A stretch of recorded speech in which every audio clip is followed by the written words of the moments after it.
Sudol TV.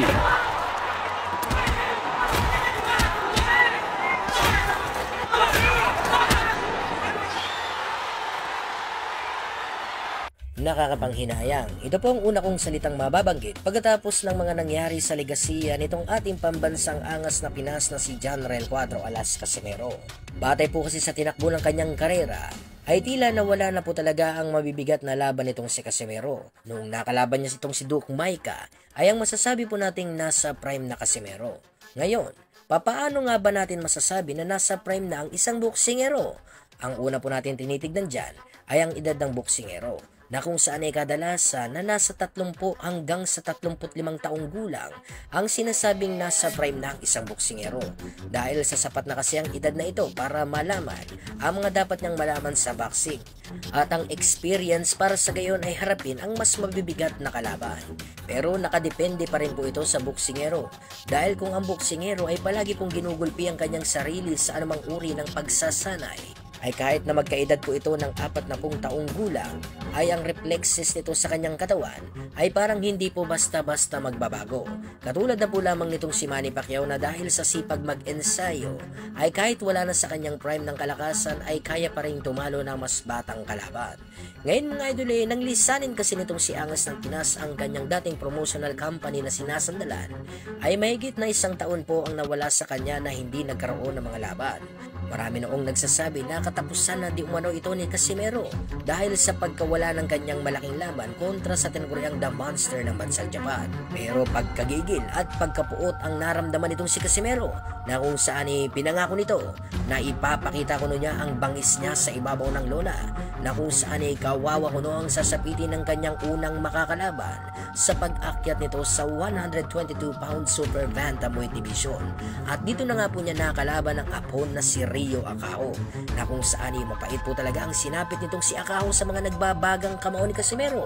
Kaya naman huwag na po natin patagalin pa at sabay-sabay po nating panoorin ang laban ng Rio Acao at Jonrel Casimero. Sa unang round pa lamang mga idol ay gusto na agad tapusin ni Casimero ang kanyang kalaban, na kung saan mabibigat na suntok agad ang kanyang pinakawalan para mayanig ang hapon na si Acao. Di nagpapatinag ang hapon, na kung saan lakas loob po nitong sinasabayan ng mga nagbabagang kombinasyon ang bawat pagbayo nitong si Casimero.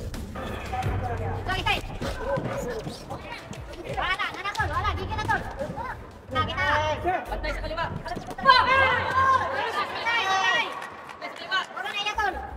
Leg hook na.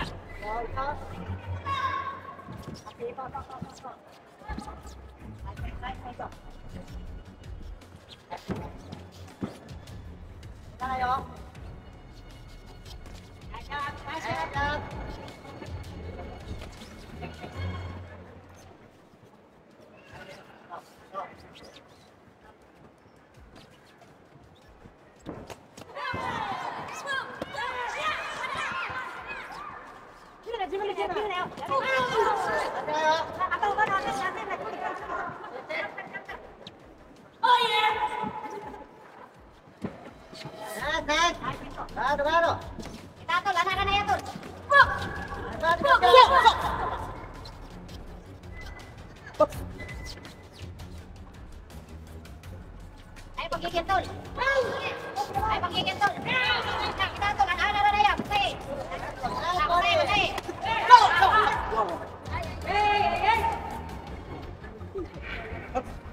Ikaw ka na yan.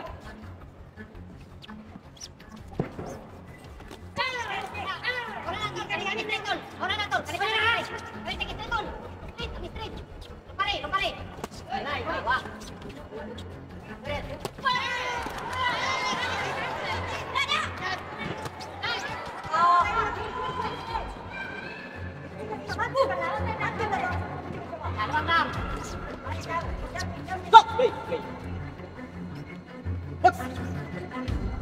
Tol kita. Relax tol. Lakang.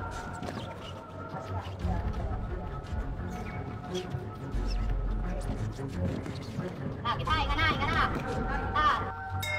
Round 2. Sa ikalawang round ay hindi po nagbago ang tensyon na kung saan ay patuloy pa rin itong si Casimero sa pag-deliver ng matinding pressure. Gusto ko kasing patunayan ni Casimero na nariyan pa rin ang anghang niya sa lona na kung saan ay nananatiling delikado at isang mabangis na boksingero na hindi nagpapatalo kung lakas lamang ang pag-uusapan.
He's just resting. Come on.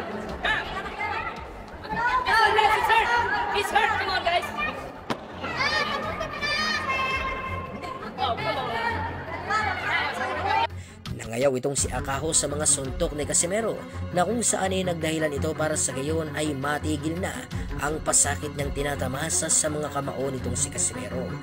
Sa una ay naging no contest ang laban dahil sa pagsuntok di umano ni Casimero sa batok ng Hapon na si Akaho.